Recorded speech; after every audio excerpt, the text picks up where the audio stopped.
Lauren Jean Show. I bring this podcast to you to share stories about situations in my life to help you take a journey into your own mind and finally commit to change. Let's get into the show.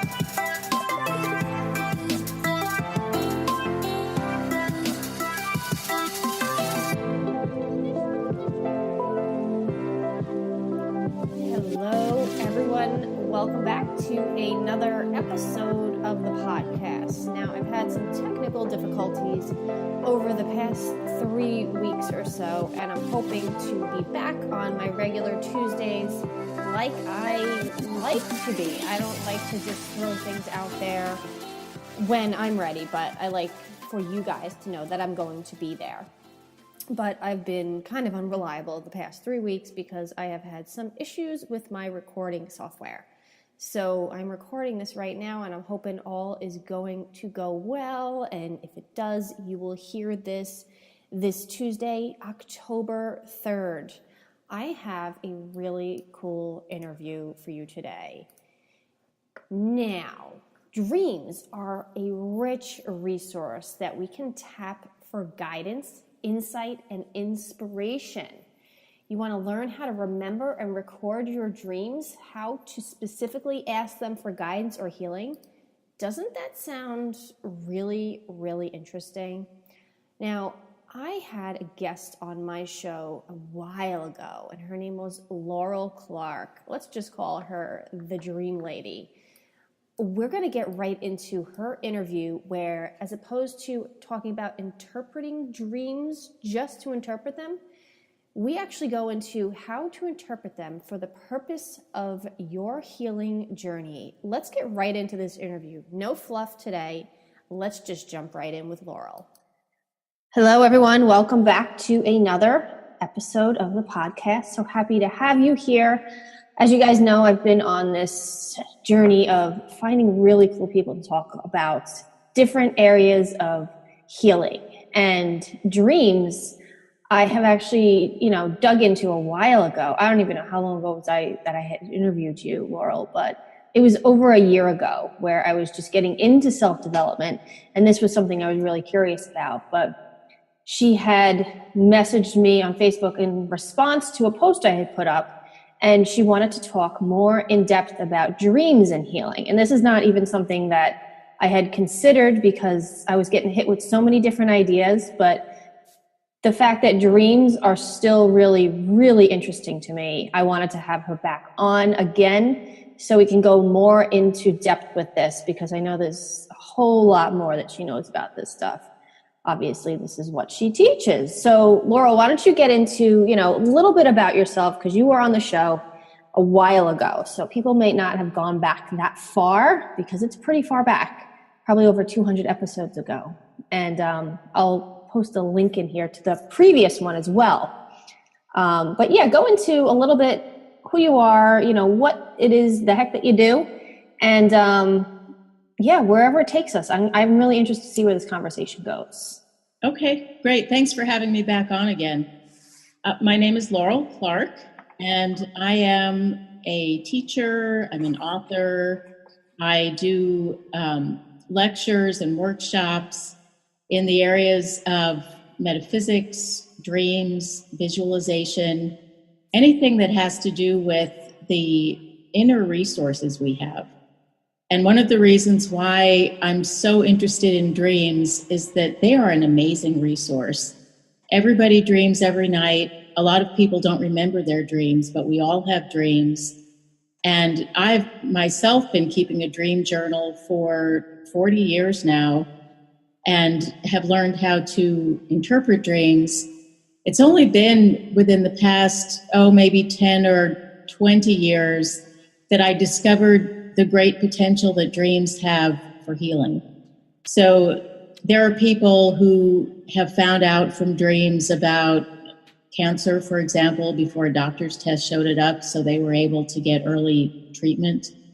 With myself, I had a very interesting voice message in a dream that gave me a healing message, and then I had that confirmed the next day in my waking state. And that dream is actually featured in a new Chicken Soup for the Soul book that's out, that's called Dreams and the Unexplainable. And there's many stories in there. The one that I put in there was really very unexpected and amazing to me. So should we get into that now, or do you have some? No, go right into it. I'm curious because, those books are all over the place. So I'm really interested to read your story. Well, it was a time in my life when I did a lot of driving. I am a teacher with the School of Metaphysics, and I was supervising schools in different cities. And it was in the winter. I was in St. Louis, and I needed to get to Lexington, Kentucky. So we had a huge ice storm, and I postponed my trip for a few days because, well, for a while the highways were closed down, and then even though they were open, they were a mess. And I finally couldn't wait any longer. I had to get on the road. So I'm driving east on this interstate highway, and it was covered with ice on one side. There was only one lane open, and it was pretty terrifying to do the drive. There were semi-trucks that were off the road. You could see that there were crashes all over the place. So I was very tense mentally, emotionally. And I was very tense physically. I didn't use the cruise control. I had my foot on the gas pedal, and I'm gripping the steering wheel because I needed to be cautious, and I was also afraid seeing all these wrecks. So anyway, a drive that should have taken about 5 hours took me maybe 7 or 8 hours.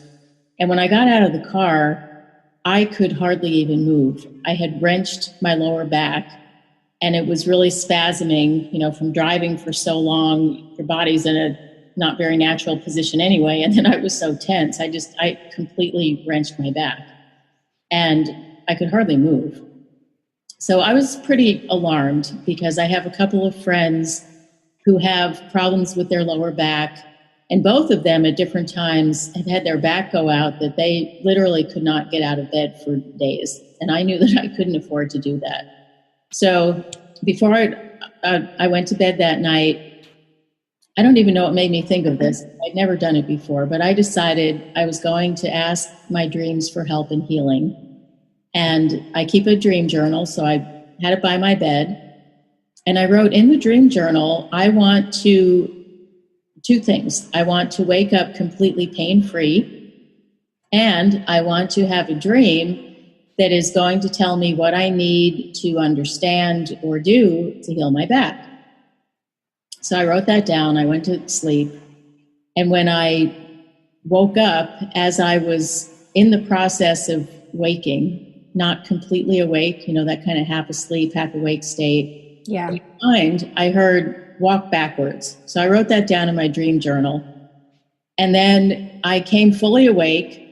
And the first thing I did was kind of check out my back. And amazingly, I was pain-free. I mean, the pain that was so horrible the night before, it was gone. And so I was almost afraid to move because I didn't want the pain to come back. I looked at my dream journal and I read these words, walk backwards, that I hadn't even really remembered writing down. And I thought, that's pretty weird. But I thought, okay, I'll try it. So I walked backwards around the room I was in.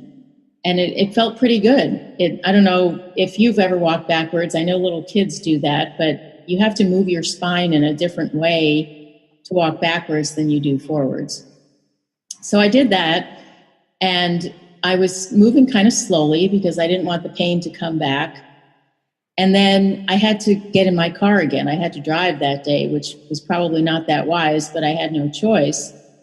So this is the thing that was even more amazing is I had this cassette tape in my car. This was in the days when audio cassette tapes were still around.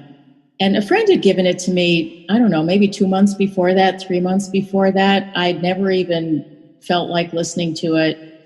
But for that particular day, I had this really strong urge to pop it in the tape player. So I did. And it was an educational tape from a man who sells essential oils as a healing modality. And he was talking about some of the countries he goes to where he gets the herbs and the plants for these oils.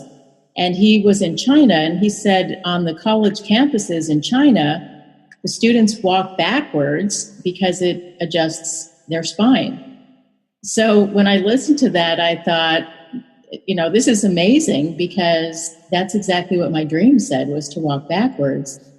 And I knew that the reason that I had that urge, that hunch to listen to the tape that day, was to affirm the message that I got from my dream, because that message was so strange that had I not had that waking intuition, I might have discounted it. I don't think I would have forgotten it, but I might have discounted it, thinking, oh, well, that's just, too weird. So that really inspired me to pay more attention to my dreams.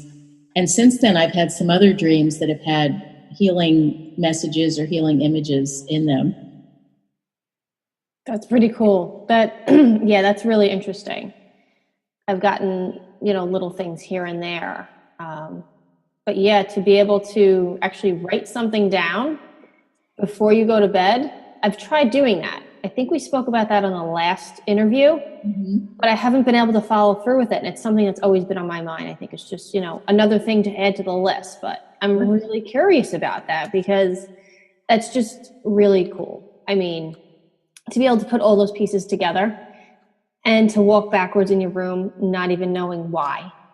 And then to get that other message of the cassette tape, like, I've gotten messages throughout the day to do certain things I don't normally do. And surprisingly enough, they turn out pretty cool. I can't think of an example right now, but I know exactly what we're talking about. Like, why did you want to listen to that cassette tape? Right. There's a reason. You don't know why, but something's telling you to do it. Yep. And that's just a really cool story. So have you had any back pain since then? I do sometimes, especially if I sit for too long a period of time. Sometimes my lower back will get sore. And actually, since having that dream and the waking message, when I think of it, I do walk backwards. There's a really lovely park near my house that I walk around, and sometimes I walk part of the path backwards. You just have to be careful if you're in a public place that you're not going to crash into someone. So it's helpful if you have a companion who can say, hey, you need to turn around now. Yeah, also you probably get the funny looks from most people, like, why is this person walking backwards? But who cares really about that? Right. You just have to accept that you're going to be different than everyone else in the world. Right. And that's fine. That's fine. Yeah, so that's a really cool story. So that's in which book again? The Chicken Soup for the Soul? What's it called? It's called Chicken Soup for the Soul, Dreams and the Unexplainable. And then there's another subtitle, 101 Eye-Opening Stories About Premonitions and Miracles. Okay, cool. Yeah, you'll definitely have to send me that link, because I'm sure beside your story, there's lots of interesting stuff in that one. Right. And then there's a book that I wrote that is called Intuitive Dreaming, and it also has some healing stories in it. I've had some dreams that have voice messages, like that walk backwards one. I had another healing dream. I had been experiencing some problems with my vision, particularly my right eye. And I asked one night before going to bed for some help or insight. And that dream was more symbolic. I have a friend who's a nurse, and she was in the dream, and she was telling me to use ear candles. So I wrote that down, and when I woke up, because she's a nurse, she symbolizes to me a healing type presence. And I thought, that might make some sense, because the ears, the nose, the eyes, they're all connected. And I don't know if you've ever used ear candles. They're they call them candles, but it's actually kind of like a tube that has wax that you put in your ear and you light it, and then the heat actually draws out any kind of infection that's in the ear.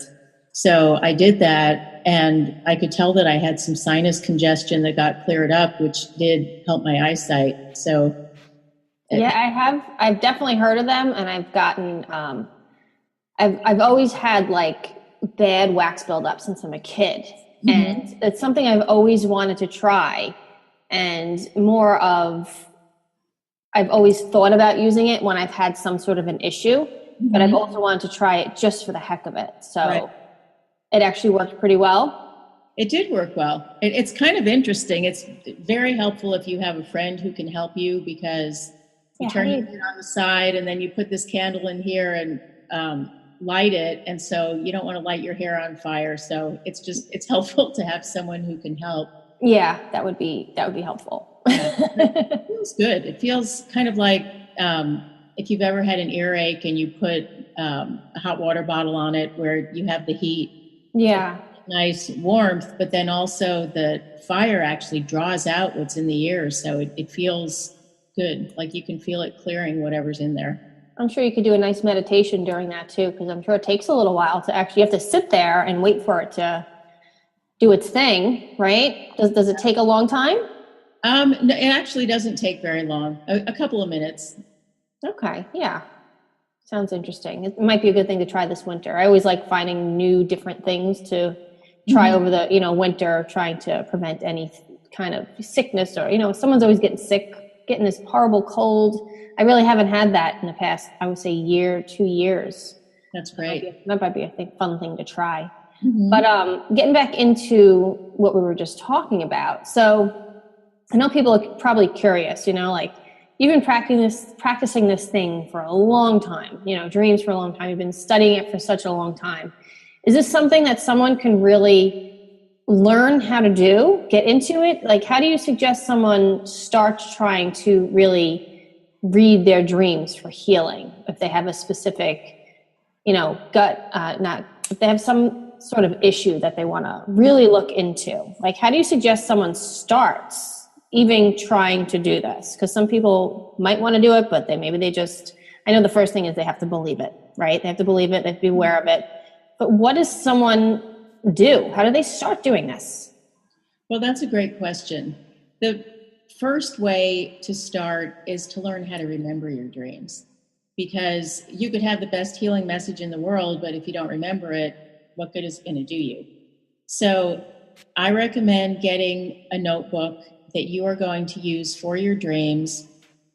And it can be anything. It doesn't have to be a fancy journal. It can be. I actually like when the school supplies go on sale, getting those composition books, because you can get them for $0.25 or $1. And then I like to decorate it to make it mine. So I'll save like nice calendars with nice pictures and inspirational sayings, and either put a collage on the front of the journal. But really anything is fine. A pad of paper is fine. What you want is to have something that you're going to put by the side of your bed with a pen or pencil. And some people say pencil is better because if you're writing your dreams down in the dark, if the pen doesn't work, you can't really tell. But I think either one is fine, pen or pencil. And then tell yourself before you go to sleep, I want to remember my dreams. And it's also helpful if you date the page for the next morning. So by writing the next morning's date on there, you're setting up an expectation that when you wake up, you're going to write something down, and you can visualize yourself doing it. Part of the challenge that people have is they're used to waking up and immediately starting to think about their day, or they wake up to an alarm and they're kind of jolted awake. So if you can wake up without an alarm, that is ideal, where you wake up gradually. If you really have to have an alarm, I suggest getting a clock radio that you set to some kind of gentle music so that you're waking up gently. And then first thing, before you talk to anybody, before you jump out of bed, write down whatever you remember. And even if you think it's not important, go ahead and write it down anyway. If it's just one scene or a feeling, even whatever you remember, write it down. Because what happens is we've gotten into a habit of not remembering dreams, jumping out of bed. And so it might take a little while to develop a new habit of lying there in bed, not with a snooze alarm to keep going back to sleep, but to listen to what your subconscious mind has to tell you, and to write it down. And what happens is if you write something down, even a fragment that you remember, very often what happens is that by writing that down, you'll start to remember more. You'll remember more details, more of the dream will unfold. And with practice, you will have much better memory. If you wake up and you really don't remember anything at all, then still write something down in your dream notebook, like, today I didn't remember my dreams, but tomorrow I will. Or to write, it's getting easier and easier to remember my dreams. Or anything sincere so that you get in a pattern or habit of waking up and writing something down. And then once you have what you've written down, then you can begin to determine what it might mean. There are classes you can take. That's one of the things I do is teach classes. There's online courses you can take. I do recommend, if possible, to take a class rather than just going to a book and looking up symbols. Some books are pretty accurate, some are way off base. So if you can get some guidance from someone who has knowledge and experience, that's helpful. And if you have a specific health issue, what you can do along with practicing writing your dreams down is to ask yourself before you go to sleep for some kind of insight or guidance or message in your dream that's going to help you with the healing process. Yeah, that's definitely all very simple. It sounds very simple. I think it's just going to take some practice for some people, like myself. Right. Yeah, because ever since getting into, just a whole lot of self-development, which a lot of people are these days. And I feel like since I've started doing that, I can remember things a lot better. Mm-hmm. Dreams, I can remember things in my past. So it's going to take some practice. Right. But you know what? It's totally worth it, because then you can really dig deeper into yourself and really start to listen to that voice in your head, because the voice is there. It's always there.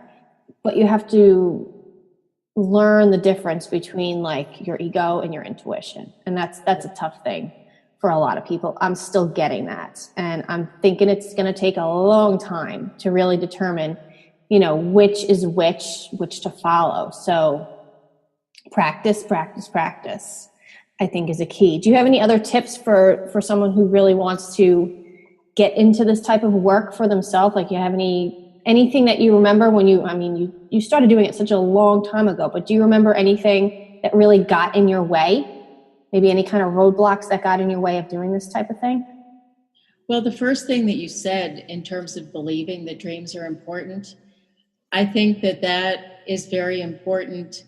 I never had doubt that dreams were important, but I did sometimes have doubts about being able to have certain types of experiences, like dreaming of someone who's died and having them really come to you in a dream, or having a precognitive dream, which means dreaming about something before it happens. I'm still practicing to have lucid dreams. A lucid dream is when you are aware in the dream that you're dreaming. And so I think one thing that's very helpful if people have doubts and if they have difficulty with the belief process is to read books, not so much fantasy books, but to read books by people who have had dream experiences, because that can help with the belief. And that's one of the reasons why I wrote this book, Intuitive Dreaming, which is some of my stories about dreams, as well as dreams that I collected from other people. Really amazing dreams, like people who got business ideas from their dreams, healing dreams, dreams that inspired art or writing or creativity, visitation dreams, which is dreaming of someone who's died where they actually come to you in a dream. I had 2 very powerful dreams like that after my husband died. And I just find that it helps the believability to read other people's stories and to say, wow, if that person could have that happen, maybe I could have that happen also. And I know that Robert Waggoner, for example, is maybe the world's foremost expert in lucid dreaming. He had a book that came out recently called Lucid Dreaming, Plain and Simple. And that's one of the suggestions that he gives people who want to be lucid in dreams, is to do some reading about lucid dreaming before you go to bed so that it's on your mind. And another suggestion that's helpful, although sometimes difficult, is to refrain from any electronic stuff for at least an hour and preferably 2 hours before sleep, like no computer, no cell phone, no TV, because there's something about the blue light and about the activity that occurs in your brain when you use that electronic stuff that actually interferes with dreaming and dream recall. And I have found that to be true. I mean, I don't always follow that advice. So my cell phone right before I go to bed, it's harder for me to go to sleep, and it's definitely harder for me to have deep dreams. Yeah, I can understand that. There's actually, I don't know if you have an iPhone or what kind of phone you have, but the last update, it gives you the option to, I don't know what it's called, but it's not the blue screen, but it might be something similar to that. There's a setting where you can set it for a certain time to turn off.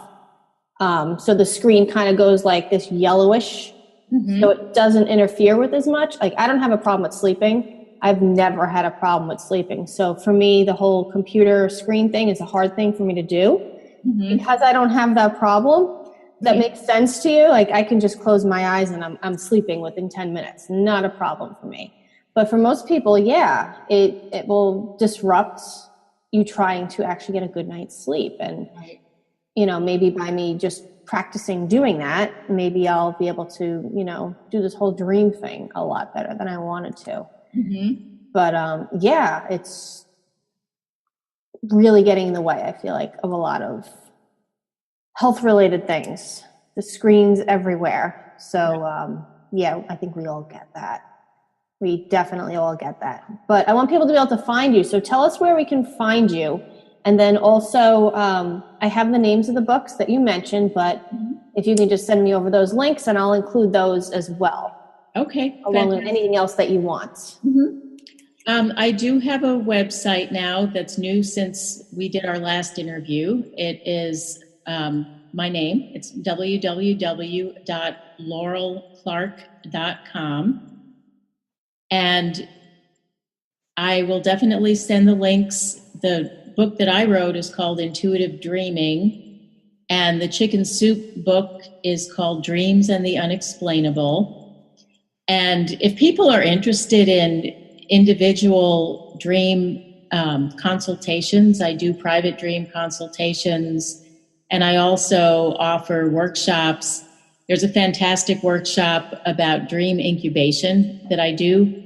And incubating dreams is where you specifically ask your dreams for something like healing, like relationship guidance, creative inspiration, whatever you specifically want answers to. There's a step-by-step process you can go through to ask your dreams and then to understand the answers that the dreams are giving you. So my email address is laurel@laurelclark.com.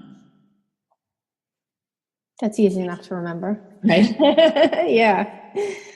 All right. Awesome. Thank you so much for this. I really love getting to this. And you know what? I like how simple this interview today was. It was more of a step-by-step with a little bit of your story sprinkled in. So I'm sure this is one that you can constantly go back to and listen to and take down those steps. And I'll even include those steps that I wrote down, and I'll listen to this all over again so I can make sure that I did not miss anything. Fantastic. Yes, thank you so much for this interview today. I had a blast talking to you once again.